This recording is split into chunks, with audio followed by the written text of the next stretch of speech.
നമുക്ക് ഇന്നത്തെ US ഓയിലിലെ price movement analysis ഒന്ന് നോക്കാം. അതിനുവേണ്ടി എടുത്തിരിക്കുന്നത് വൺ ഡേ ചാർട്ടാണ്. വൺ ഡേ ചാർട്ടിൽ നോക്കിയാൽ കാണാം ഇന്നലെ മിനിഞ്ഞാന്നത്തെ ക്യാൻഡലിലെ ഹൈനെ ബ്രേക്ക് ചെയ്ത് താഴോട്ടേക്ക് വളരെ ക്ലിയർ ആയിട്ട് ഇറങ്ങി വന്നിട്ടുണ്ട്.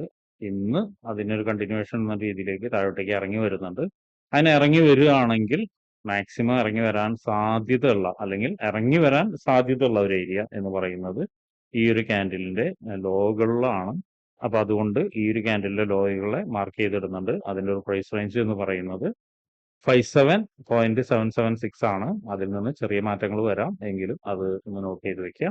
ഇനി അടുത്തത് എന്ന് പറയുന്നത് നോക്കിയാൽ കാണാം, ഇവിടെ ഒരു ബോക്സ് വരച്ച് വെച്ചിട്ടുണ്ട്. ഒരു ബോക്സ് എന്ന് വെച്ചാൽ ഹയർ ടൈം ഫ്രെയിമിന്റെ, അതായത് വൺ ഡേയുടെ ഒരു ഇംബാലൻസ് ആണ്. ഒരുപക്ഷെ മാർക്കറ്റ് ഇറങ്ങി വരികയാണെങ്കിൽ അവിടേക്ക്, അതായത് നേരത്തെ നമ്മൾ പറഞ്ഞ പ്രൈസ് റേഞ്ച് താഴോട്ടേക്ക് നല്ല രീതിയിൽ ഇറങ്ങി വരികയാണെങ്കിൽ ഇവിടേക്കും എത്താനുള്ള സാധ്യത ഉണ്ട്. ആ ഒരു ഇംബാലൻസിന്റെ പ്രൈസ് റേഞ്ച് എന്ന് പറയുന്നത് 53,558ഉം അതുപോലെ തന്നെ 54,624ഉം ആണ്. എപ്പോഴും ശ്രദ്ധിക്കേണ്ട കാര്യം, കൃത്യ പോയിന്റ് ആയിരിക്കില്ല അത് പോയിട്ട് നിങ്ങൾ വരച്ചു വെക്കണം. വരച്ചു വെക്കുമ്പോഴാണ് നിങ്ങൾക്ക് കൃത്യമായ പോയിന്റ് മനസ്സിലാവുക. ഇതൊരു ഒറ്റ നോട്ടത്തിലുള്ള വരയിൽ നിന്ന് വരുന്ന പ്രൈസ് പോയിന്റ് ആണ്. അതെപ്പോഴും നിങ്ങൾ തന്നെ വരച്ച് കൃത്യമായി അത് മനസ്സിലാക്കണം.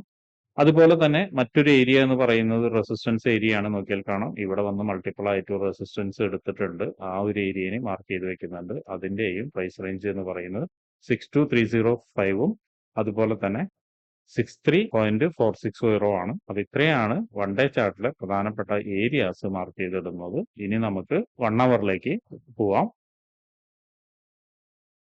1 അവറിലേക്ക് പോകുന്ന സമയത്ത് നോക്കിയാൽ കാണാം, ഈ ഒരു ഏരിയയിൽ പ്രീവിയസ് ആയിട്ട് നല്ല രീതിയിൽ ഒരു സപ്പോർട്ട് എടുത്ത് മുകളിലോട്ട് പോയിട്ട് പിന്നെ ബ്രേക്ക് ചെയ്തൊരു ഏരിയയാണ്.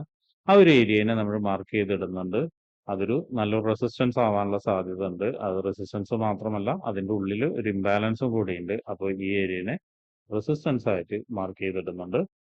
1 അവറിന്റെ റെസിസ്റ്റൻസ് ഏരിയയുടെ പ്രൈസ് റേഞ്ച് എന്ന് പറയുന്നത് 65,879ഉം അതുപോലെ 64,939ഉം ആണ്. ഇതാണ് ഒരു പ്രൈസ് റേഞ്ച് എന്ന് പറയുന്നത്. ഇനി മറ്റൊരു കാര്യം കൂടി ശ്രദ്ധിച്ചാൽ കാണാം, 1 അവറിൽ ഇവിടെ ഈ ഒരു ഏരിയയിലും നല്ലൊരു റെസിസ്റ്റൻസ് ഏരിയ ഉണ്ട്. ഇവിടെയും നല്ല രീതിയിൽ നിന്ന് മാർക്കറ്റ് കുറച്ച് നിന്നതിന് ശേഷം താഴോട്ടേക്ക് ഇറങ്ങി വന്നിട്ടുണ്ട്. ഇറങ്ങി വരവ് മാത്രമല്ല, ഇവിടെ ഒരു FEG കൂടിയുണ്ട്. അതിന് റെസിസ്റ്റൻസ് ആയിട്ട് മാർക്ക് ചെയ്യുന്നത് അതിന്റെ പ്രൈസ് റേഞ്ച് എന്ന് പറയുന്നത് 61,449ഉം 60,473ഉം ആണ്. ഇനി താഴോട്ടേക്ക് വരുന്ന സമയത്ത് നോക്കിയാൽ കാണാം, ഇവിടെ ഒരു സപ്പോർട്ട് ഏരിയ ഉണ്ട്. ആ ഒരു സപ്പോർട്ട് ഏരിയനെയും മാർക്ക് ചെയ്തിടുന്നുണ്ട്.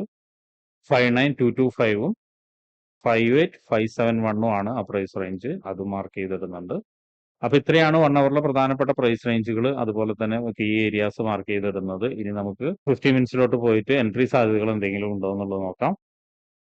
50 മിനിറ്റ്സിലോട്ട് പോകുന്ന സമയത്ത് നമുക്ക് നോക്കിയാൽ മനസ്സിലാവും, ഇവിടെ നിന്ന് ഒരു നല്ലൊരു ബ്രേക്ക്ഔട്ട് കിട്ടിയിട്ടാണ് മാർക്കറ്റ് മുകളിലോട്ട് പോയിരിക്കുന്നത്. ക്ലിയർ ആയിട്ട് ഒരു ബ്രേക്ക്ഔട്ട് കിട്ടിയിട്ടാണ് മാർക്കറ്റ് പോയിരിക്കുന്നത്.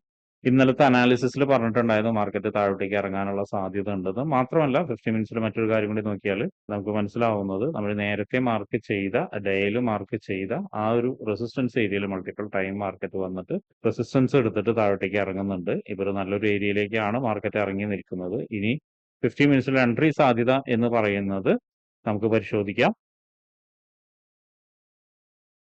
50 മിനിറ്റ്സിൽ നമുക്ക് ബൈ എൻട്രിയും സെൽ എൻട്രിയും പറയാം. അതിൽ ബൈ എൻട്രി എന്ന് പറയുന്നത് ഇപ്പോൾ മാർക്കറ്റ് നിൽക്കുന്ന ഏരിയയിൽ നിന്ന് തന്നെ ഒരു ബൈ എൻട്രി ഓപ്പർച്യൂണിറ്റി ഉണ്ട്. അത് എങ്ങനെയാന്ന് വെച്ചിട്ടുണ്ടെങ്കിൽ, ഇപ്പൊ മാർക്കറ്റ് നിൽക്കുന്ന ഏരിയയിൽ നിന്ന് നല്ലൊരു ക്യാൻഡിൽ കൺഫർമേഷൻ കിട്ടുകയാണ്, അതല്ലെങ്കിൽ നല്ലൊരു അപ് ട്രെൻഡിലേക്കുള്ള ഒരു കൺഫർമേഷൻ കിട്ടുകയാണെങ്കിൽ നമുക്ക് അതിനെ ബേസ് ചെയ്തിട്ട് ഒരു എൻട്രി എടുക്കാം. ഇവിടെ നോക്കിയാൽ കാണാം, ഒരു ട്രെൻഡ് ലൈൻ ഇവിടെ ഇങ്ങനെ ക്രിയേറ്റ് ചെയ്തിട്ടുണ്ട്. ആ ഒരു ട്രെൻഡ് ലൈൻ ബ്രേക്ക്ഔട്ട് കിട്ടുന്ന മുറയ്ക്കാണ് എൻട്രി എടുക്കാന്ന് പറഞ്ഞത്. നോക്കിയാൽ കൃത്യമായിട്ട് കാണാം. അപ്പൊ നല്ലൊരു എൻട്രി സാധ്യത കാണുന്നുണ്ട്. അങ്ങനെയാണെങ്കിൽ ഇവിടെ നിന്ന് എൻട്രി എടുത്താൽ നമുക്ക് കിട്ടേണ്ട ടാർഗറ്റ് എന്ന് പറയുന്നത് നമ്മൾ നേരത്തെ വെച്ച, അതായത് 1 അവറിൽ വെച്ചിരിക്കുന്ന ഈ ഒരു റേഞ്ചാണ്, ഈ ഒരു പ്രൈസ് റേഞ്ചാണ്. പ്രൈസ് റേഞ്ച് മനസ്സിലാവണമെങ്കിൽ 1 അവറിന്റെ ചാർട്ടിൽ നോക്കുക. അതിന്റെ ഉള്ളിൽ ഒരു FEGയും കൂടിയുണ്ട്. ഒരു FEGയിലേക്ക് എത്തുന്ന സമയത്ത് ഒരുപക്ഷെ മാർക്കറ്റ് താഴോട്ടേക്ക് ഇറങ്ങി വരാനുള്ള സാധ്യതയും കൂടി ഉണ്ട്, അല്ലെങ്കിൽ FEGയിൽ നിന്ന് റീടെസ്റ്റ് കിട്ടാനുള്ള സാധ്യതയുണ്ട്.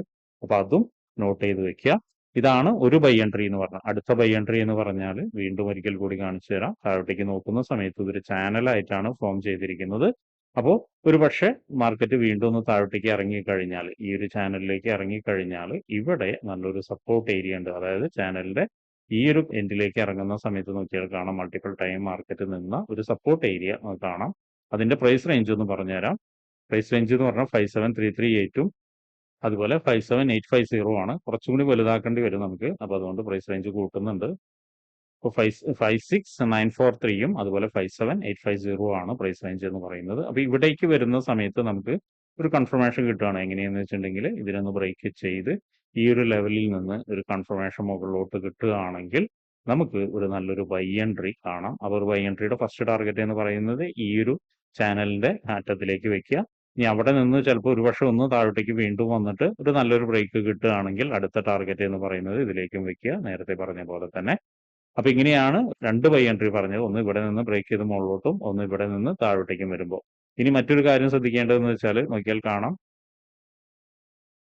മറ്റൊരു കാര്യം ശ്രദ്ധിക്കേണ്ടതെന്ന് വെച്ചിട്ടുണ്ടെങ്കിൽ നോക്കിയാൽ കാണാം, ഈ ഒരു ഏരിയയിൽ ഒരു സപ്പോർട്ട് ക്രിയേറ്റ് ചെയ്തിട്ടുണ്ടായിരുന്നു. അത് സപ്പോർട്ടിനെ ബ്രേക്ക് ചെയ്തിട്ടാണ് ഇപ്പോൾ നിൽക്കുന്നത്. അങ്ങനെയാണെങ്കിൽ ഇവിടെ നിന്ന് നല്ലൊരു കൺഫർമേഷൻ, എക്സ്പെഷ്യലി ശ്രദ്ധിക്കേണ്ട കാര്യം എന്താണെന്ന് വെച്ചിട്ടുണ്ടെങ്കിൽ ഇവിടെ നല്ലൊരു FEG ഉള്ളതാണ്. FEGനെ ബ്രേക്ക് ചെയ്തിട്ട് നല്ലൊരു കൺഫർമേഷൻ കിട്ടുകയാണെങ്കിൽ ഇവിടെ ഏറെക്കുറെ ഈ ഒരു ലെവലിന്റെ താഴോട്ടേക്ക് നല്ലൊരു ക്യാൻഡിൽ കൺഫർമേഷൻ കിട്ടുകയാണെങ്കിൽ നമുക്ക് അതിനെ ബേസ് ചെയ്തിട്ട് ഒരു എൻട്രി എടുക്കാം. ആ ഒരു എൻട്രി എന്ന് പറയുന്നത് ശ്രദ്ധിക്കേണ്ട കാര്യം, ചിലപ്പോൾ കൺഫർമേഷൻ വന്നതിന് ശേഷം ഒരു റീടെസ്റ്റ് വീണ്ടും പോയേക്കാം, എന്നിട്ടായിരിക്കും കിട്ടുന്നുണ്ടാവുക. അപ്പോൾ അങ്ങനെയാണെങ്കിൽ ആ റീടെസ്റ്റ് ബേസ് ചെയ്തിട്ട് എൻട്രി എടുത്തിട്ട് നമ്മൾ നേരത്തെ പറഞ്ഞ പോലെ ടാർഗറ്റ് എന്ന് പറയുന്നത് ഈ ലെവൽ വരെ നമുക്ക് വെക്കാവുന്നതാണ്. ഇനി മറ്റൊരു കാര്യം എന്ന് പറഞ്ഞാൽ ഇവിടെ നിന്നും ബ്രേക്ക് ആവാനുള്ള സാധ്യത ഉണ്ട്. അങ്ങനെ ബ്രേക്ക് ആവുകയാണെങ്കിൽ ഒരുപക്ഷെ മാർക്കറ്റ് വീണ്ടും താഴോട്ടേക്ക് ഇറങ്ങി വരാം. അങ്ങനെ ഇറങ്ങി വരികയാണെങ്കിൽ വീണ്ടും എത്താൻ സാധ്യതയുള്ള 1-2 ഏരിയകളും ഉണ്ട്. ഈ ഒരു ഏരിയ എത്താനുള്ള സാധ്യത ഉള്ളതാണ്. അതിന്റെ ഒരു പ്രൈസ് റേഞ്ച് എന്ന് പറഞ്ഞാൽ 56313യും അതുപോലെ തന്നെ 56636 ആണ്. ആ റേഞ്ചിലേക്ക് മാർക്കറ്റ് എത്താൻ സാധ്യതയുള്ളതാണ്. വീണ്ടും അവിടുന്ന് ബ്രേക്ക് ചെയ്ത് കഴിഞ്ഞാൽ പ്രീവിയസ്ലി ക്രിയേറ്റ് ചെയ്ത ഒരു ലോയിലേക്ക്, അതായത് ഈ ലോയിലേക്കും അതുപോലെ തന്നെ ഈ റെഫീജിലേക്കും എത്താനുള്ള സാധ്യത കാണുന്നുണ്ട്. അപ്പോൾ അതും ഒന്ന് നോട്ട് ചെയ്ത് വെക്കുക. അപ്പോൾ ഇത്രയാണ് പ്രധാനപ്പെട്ട ഏരിയാസ് നമ്മൾ, അല്ലെങ്കിൽ പ്രധാനപ്പെട്ട എൻട്രി സാധ്യതകൾ പറയുന്നത്. വീണ്ടും മുകളിലോട്ട് പോവുകയാണെങ്കിൽ സാധ്യതകളുണ്ട്. നേരത്തെ പറഞ്ഞ ഈ ഒരു FEG ഒക്കെ ബ്രേക്ക് ചെയ്താൽ വീണ്ടും ഈ ലെവലിലേക്ക് എത്താം, ഈ ഒരു ടോപ്പിലേക്കൊക്കെ എത്താം. ഈ ടോപ്പിൽ നിന്ന് വീണ്ടും ഒരു ചെറിയ രീതിയിലൊക്കെ റിയാക്ഷൻ കാണിച്ചിട്ട് ചിലപ്പോൾ ഒന്നും കൂടി ബ്രേക്ക് ആവാനുള്ള സാധ്യത കാണുന്നുണ്ട്. അതും നോട്ട് ചെയ്ത് വെക്കുക. അപ്പോൾ ഇങ്ങനെയെല്ലാം സാധ്യതകൾ കാണുന്നുണ്ട്. കീ ഏരിയാസ് എന്ന് വൃത്തിയായിട്ട് പറഞ്ഞിട്ടുണ്ട്. അപ്പോൾ ആ കീ ഏരിയാസിൽ എത്തുന്ന സമയത്ത് ബ്രേക്ക്ഔട്ട്, അത് റിവേഴ്സലോ എന്നുള്ള കാര്യങ്ങളൊക്കെ നമ്മൾ നമ്മുടേതായ ക്ലാസ്സിൽ എന്നും സംസാരിക്കാറുള്ളതാണ്. അപ്പോൾ ഇങ്ങനെയുള്ള കാര്യങ്ങളൊക്കെ നിങ്ങൾക്ക് പഠിക്കാൻ താല്പര്യമുണ്ടെങ്കിൽ ട്രേഡ് റൂട്ടുമായിട്ട് ബന്ധപ്പെടാം. അത് ഫ്രീ ആയിട്ട് ട്രേഡിങ്ങിന്റെ കാര്യങ്ങളൊക്കെ നിങ്ങൾക്ക് പഠിക്കാവുന്നതാണ്. അതിനു വേണ്ടിയിട്ട് ഈ വീഡിയോയുടെ ഡിസ്ക്രിപ്ഷനിൽ ഒരു ഗൂഗിൾ ഫോം കൊടുത്തിട്ടുണ്ട്. ആ ഗൂഗിൾ ഫോം കൃത്യമായി വായിച്ച് അതിലുള്ള കണ്ടീഷൻസ് ഒക്കെ ഓക്കെ ആണെങ്കിൽ മാത്രം ഫിൽ ചെയ്യുക. അതോടൊപ്പം തന്നെ ഡിസ്ക്രിപ്ഷനിലുള്ള വാട്സപ്പ് ചാനലിൽ നിങ്ങൾക്ക് ജോയിൻ ചെയ്യാവുന്നതാണ്. അവിടെ ട്രേഡ് റൂട്ടിന്റെ അപ്ഡേറ്റ്സ് ലഭിക്കുന്നതാണ്. അപ്പോൾ എല്ലാവർക്കും ഇന്നൊരു പ്രോഫിറ്റബിൾ ഡേ ആവട്ടെ എന്ന് ആശംസിക്കുന്നു.